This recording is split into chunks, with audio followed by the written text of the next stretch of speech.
Start at the first verse. 2nd Ezra chapter 11 verse 1. Then saw I a dream, and behold, there came up from the sea an eagle, which had 12 feathered wings and 3 heads.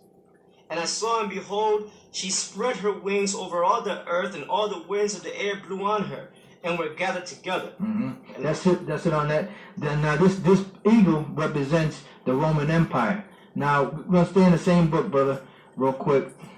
Jump down to the 36th verse.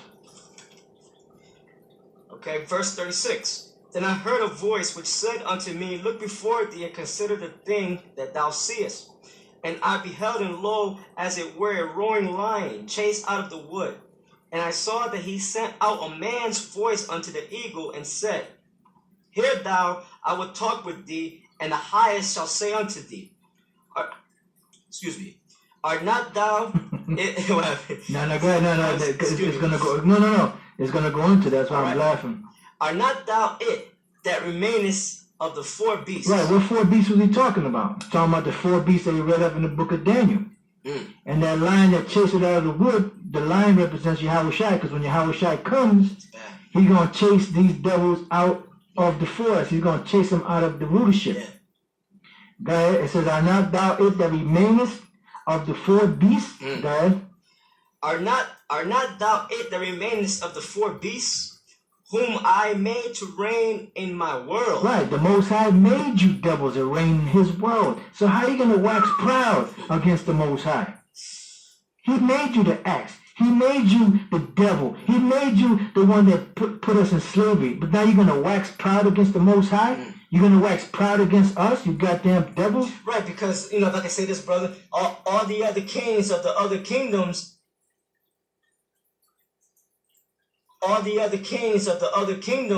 they knew that the power of Israel reigned on earth and set them up to be kings. That's right. That's why, who was it?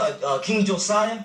When you read about King Josiah, he had created, if I could get it in 1st Ezra, he set up the Passover, and he said it wasn't it was King Josiah, and then the king of Egypt, I believe it was the king of Egypt, came up to fight, and Josiah thought that the king of Egypt was going to fight against him. And the king of Egypt said to Josiah, look, the Most High set me up to fight. I didn't come to fight against you. And Josiah didn't hearken, and Josiah died. Right, Josiah died because the Most High set up the king of Egypt at that time. Right. That's why the Most High put Josiah to death. But you made the point. Right, I made the point. That's right. So let's go back to 39th verse, 2nd Ezra 11:39. Okay. But that was the point, like the brother said. The point is that the king of Egypt, he knew that the Most High was setting him up. Right. And when you read the history, these other kings, like the Persians, the Medes, the Babylonians, the Assyrians, and all that, at one particular time, they knew that the Most High was the power.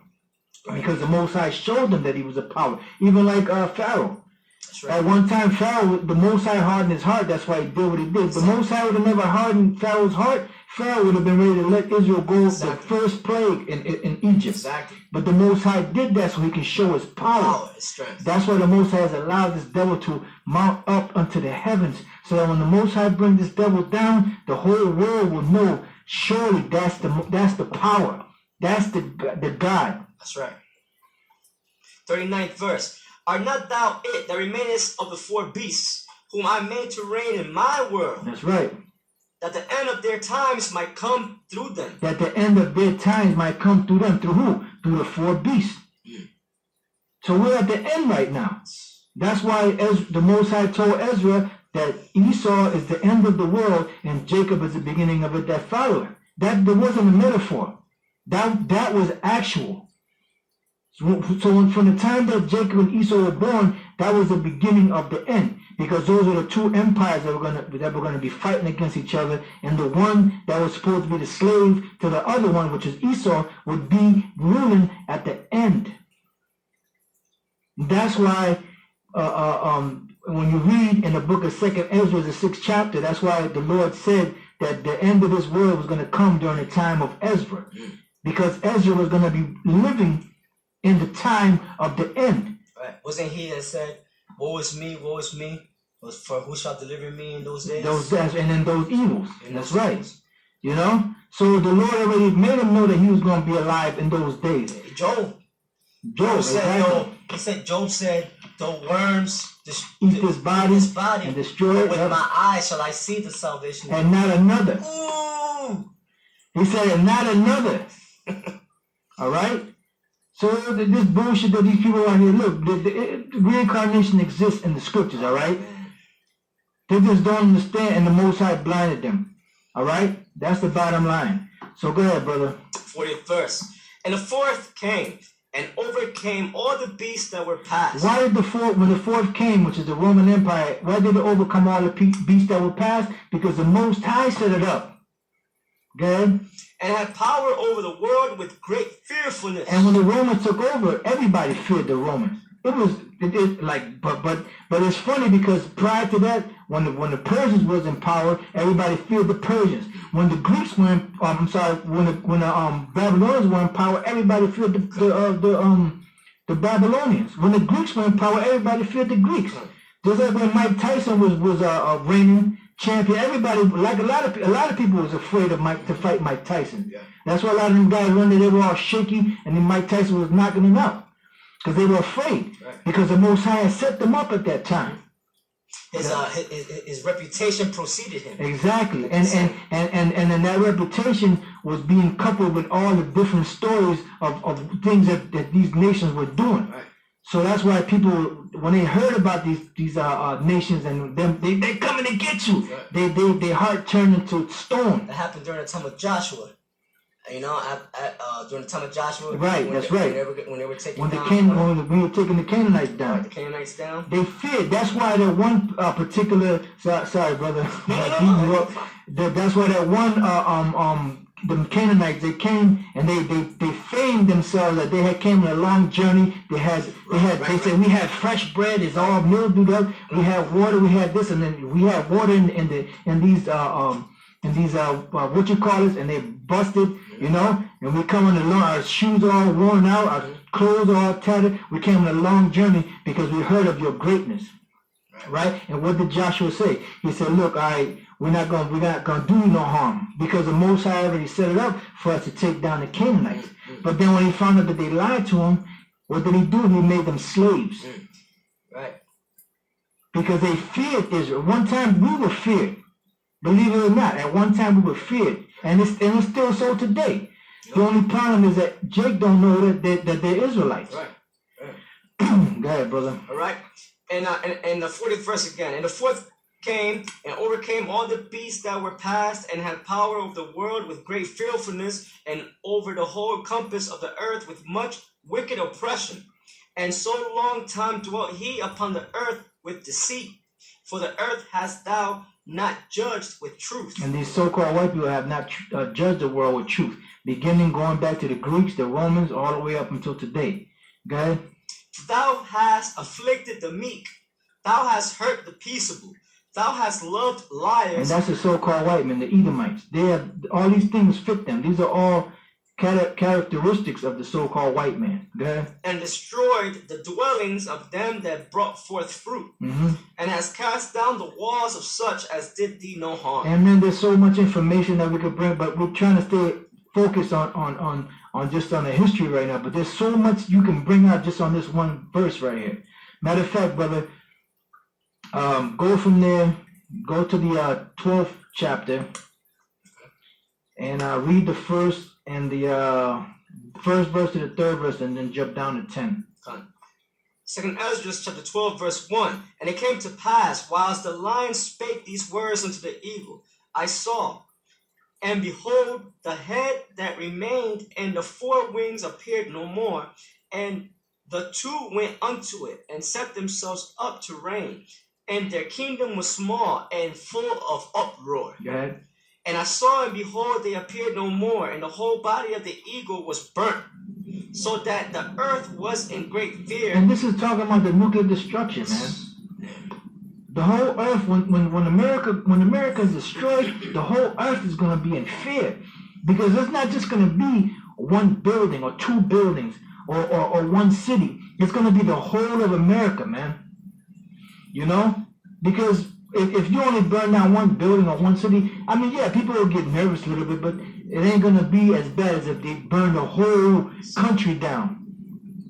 Exactly. People will be nervous. Go ahead. Right? So the earth was in great fear. Then awaked I out of the trouble and trance of my mind, and from great fear, and said unto my spirit. All right, now jump down to the 10th verse. 10th verse. And he said unto me, this is the interpretation of the vision. The eagle whom thou sawest come up from the sea is the kingdom which was seen in the vision of thy brother Daniel. Which was what? The fourth kingdom. Which you read in Daniel. All right, now let's go back. Matter of fact, hold on. Go ahead, read on. Okay. 12th verse. But it was not expounded unto him. Therefore now I declare unto thee. Because Daniel didn't understand what those visions were that he saw. That's how heavy this thing is. The Most High showed him mysteries, but he didn't show him the understanding of it at that time. Just like John. Right, that's right. And then John is back today. And we know who John is. Exactly. Go ahead. Behold, the days will come, that there shall rise up a kingdom upon earth, and it shall be feared above all the kingdoms that were up before it. Right, and that's the same thing with America. America is the same extension of the Roman Empire. Even though you have these other European nations that tie into that, the main revival of the Roman Empire is America. Right. And America is like the modern day Rome. Then those other European nations like the EU or the European Union, provinces, NATO, are nothing more than those ancient kingdoms that were ruling jointly with the Roman Empire back then. That some of them helped the Roman Empire, some of them fought against the Roman Empire. The Roman Empire took some of them down, some of them broke away from the Roman Empire, and it was always constant wars and battles amongst each other. All right, go ahead. 14th verse. And the same shall 12 kings reign, one after another. All right, now stop right there. Now let's go from there back to the book of Daniel, the 7th chapter where we left off. You know, and then I want to, like I said, I want to show some of these clips so you brothers can see some of the history. And then we're going to go to Lord's will. We go to Revelation, the 17th chapter, so we can hit other points and tie this whole thing together. Daniel chapter 7, verse 7. After this I saw in the night visions, and behold, a fourth beast, dreadful and terrible, and strong exceedingly, and it had great iron teeth. It devoured and brake in pieces and stamped the residue with the feet of it. Mm-hmm. And it was diverse from all the beasts that were before it, and it had 10 horns. Now those 10 horns back then were the ancient 10 horns. Matter of fact, hold that, brother. Let's go to that book. The book we're going to go to is the Illuminati 666, all right, which is a book. There was an author that wrote the book. I couldn't find the name of the author, but if I find it, I'll post it up. But this is the book, the Illuminati 666, all right. And I want the brother to read. I want him to read. It's going to be under. I'm sorry, brother. It's going to be under just give me 1 second. It's gonna be under. I'll just scroll up because I can't remember the section. It's gonna be under the chapter 3. That's it, chapter 3. If you have the book, the page on the book is page 159, I believe, if I'm not mistaken. All right. So now I'm gonna have the brother read right there where I got it marked. I'm trying to get it up. See, because sometimes with this, here we go. It's kind of hard to get it because it's so much. But I got it, brother. All right. As the scriptures reveal, the symbolic beasts here represent 4 pagan nations that will arise in sequence, taking dominion. Right, we broke that down. What was that? That was the Babylonians, the Medo-Persian Empire, the Greek Empire, and the Roman Empire. Go ahead. Or ruling over the whole known world at that time. These kings were recorded in history as Babylonian Empire from 605 BC to 539 BC, the lion. Go ahead. 2. Medo-Persian Empire from 538 BC to 331 BC, the bear. 3. The Grecian Empire, ruling from 331 BC to 168 BC, represented as the leopard. 4. The Roman Empire, ruling from 168 BC to 476 AD. Now this 476 AD, Jake was already up in there. See, Esau only goes by timetables that are given. They don't really know that some of the history in between. Because after 193 AD, Septimius Severus, which was a black man, took over. And then him and his rival, Pescennius Niger, they were having fights, you know. Those are Jakes after 193 AD. Go ahead. When Rome fell... Right, that's the dragon. When Rome fell in 476 AD, it was to have 10 nations that would arise out of its ruins. And then these 10 nations, keep in mind, these 10 nations were ruling during a time when the Roman Empire was around, but they weren't together. That's why they call them the barbarians, the barbarian horde. The barbarian hordes. You know, because they were known as the Germanic tribes, and we're gonna give you the names of those ancient kingdoms. Go ahead. Thus he said, the fourth beast, Rome, shall be the fourth kingdom upon earth, which shall be diverse from all kingdoms, and shall devour the whole earth, and shall tread it down and break it in pieces.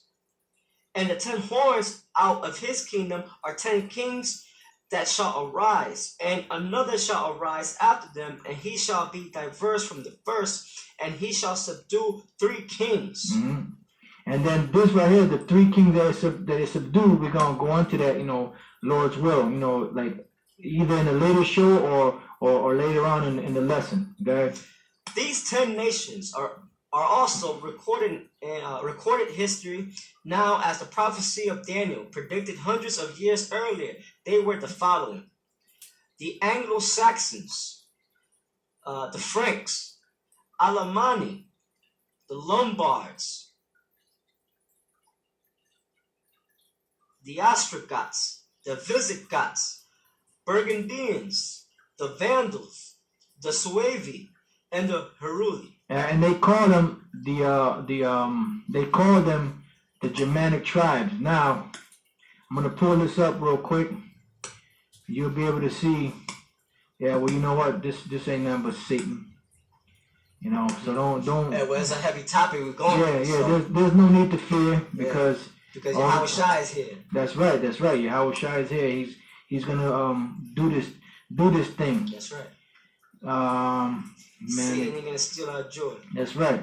Germanic tribe map. Boom. So they want to mess around. I'm trying to see. Oh, here we go. This is a decent one. All right. Make this a little bigger. As you brothers can see, here you have the kingdom of the Franks. This is the French. The Burgundians are the Burgundians. The Visigoths, the Suebes, you know, the Ostrogoths, you know. So you had different, the Vandals, you know, and up here you had the Anglo-Saxons. So they were all throughout Europe, you know. And these were at one time. Well, these are Edomite kingdoms, but at one time you had Jake that was ruling all up in here. That's why when you read about the history of the Germanic tribes, it says that a lot of them converted to Christianity because they were Israelites, you know. Because after Rome fell, after like 193 AD, those Germanic tribes that were fighting against the Roman Empire was Jake fighting against Jake. That's why some of them converted to Christianity because they were Israelites. You know, but prior to that, it was all Esau fighting against each other. And in the long run, today, these same regions here were being ruled by Esau, or were going to be ruled by Esau. All right, and that was the 10 and the 10 horns, which coincides with the 7 heads. All right, so now let's go back to what we were reading in that book. All right.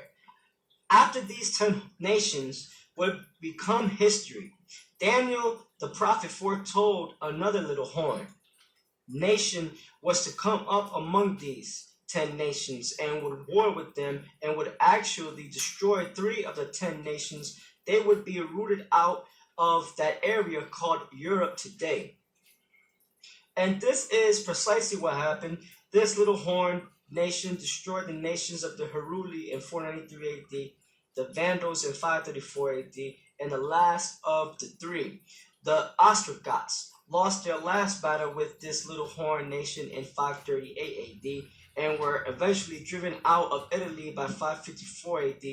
However, it was in 538 AD that paved the way for this little nation to take dominion of that area that would become Europe. Right. So now these things happen, but they happen today. Right. Now this is his explanation of certain events that took place back then. But really, that particular event of the three horns really didn't happen until now, to this time period that we're in right now. Right. See, because Esau, they know certain things, but they don't know the whole truth. Right. Because they're going solely based on history. Right. And things that are written. They're not going based on being spiritual. Right. All right. So now, let's go from there to the book. Matter of fact, go back to Daniel. Okay.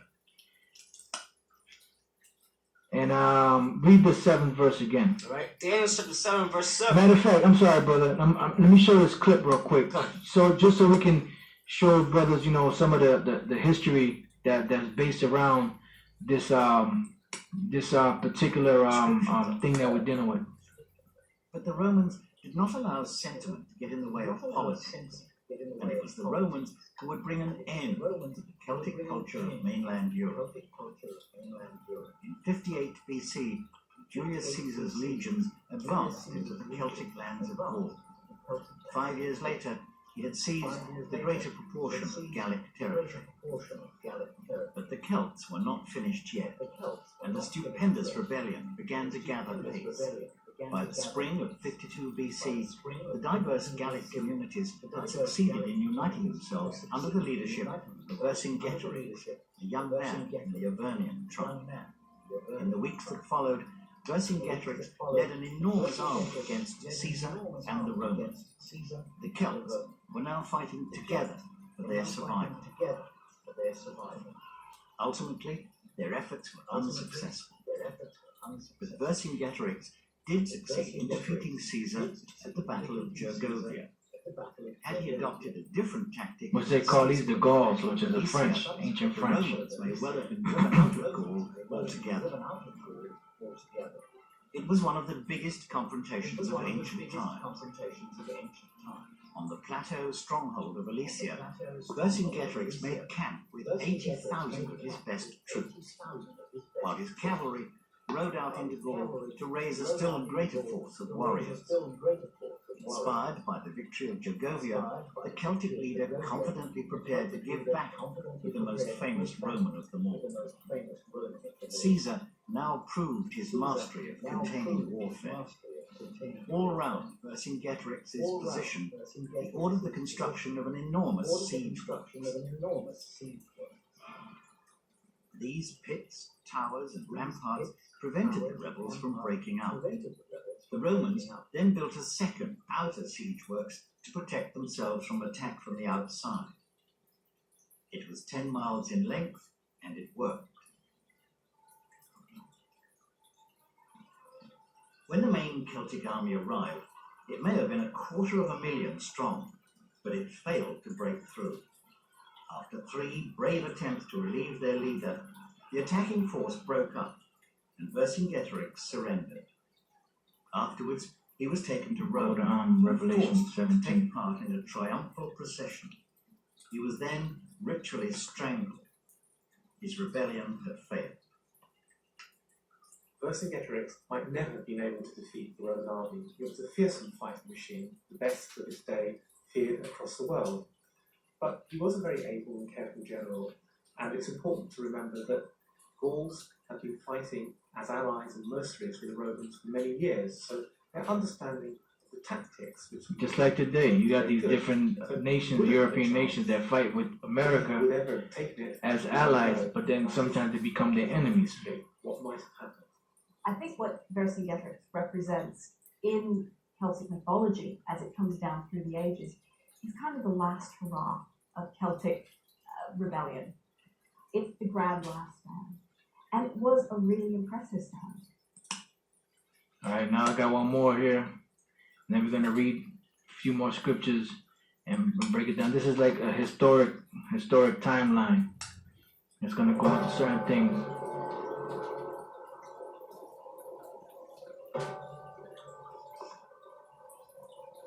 The Roman Empire and Republic conquering.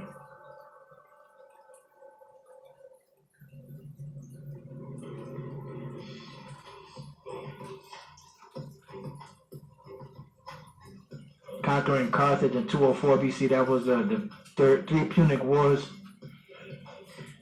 They were fighting against Hannibal, which was a Jake.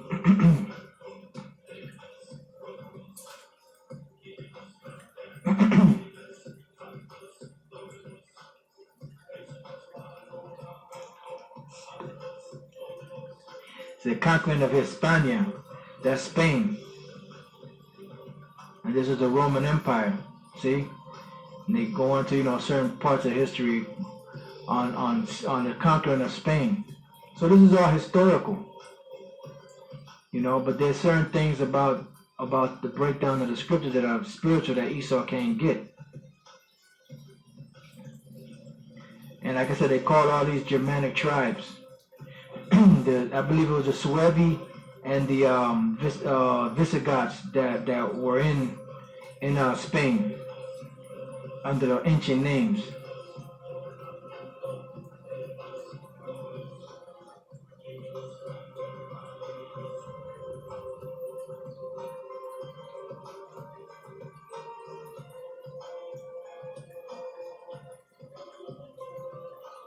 I'm just playing conquering of Egypt. I mean, this, the Egyptian Empire, which really, those are Greeks down there anyway when they conquered them.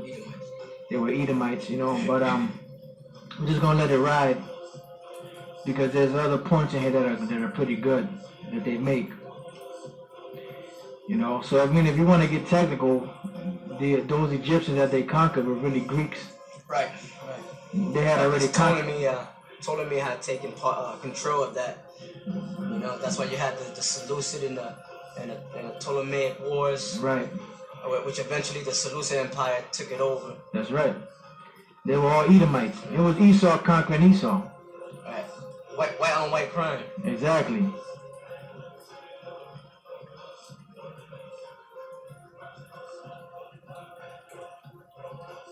That's why Yahawashi said it. If Satan be divided against Satan, how shall his kingdom stand? Right, and the Lord, then going back to Isaiah 19, the Lord said that the Egyptian will come against the Egyptian, right. Which is the Edomites, coming against the Edomites. Exactly.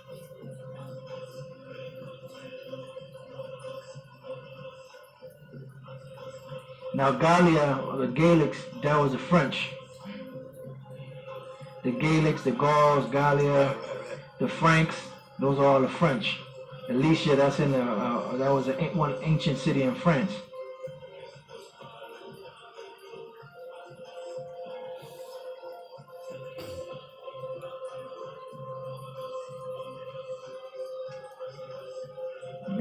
I mean, this is I believe this is a game that they have dealing with the ancient Roman Empire, but they go into the history in that game. This is the conquering of Germania, which is Germany, and the ancient name was Alemanni. Now you had different Germanic tribes all up in there. You had Visigoths, you had Ostrogoths, Suevi, the Heruli, and different other tribes there. And then you had the Russians up in there, but they were under their ancient names. Some of them were known as the Dacians, some of them were known as the Ostrogoths, the Goths,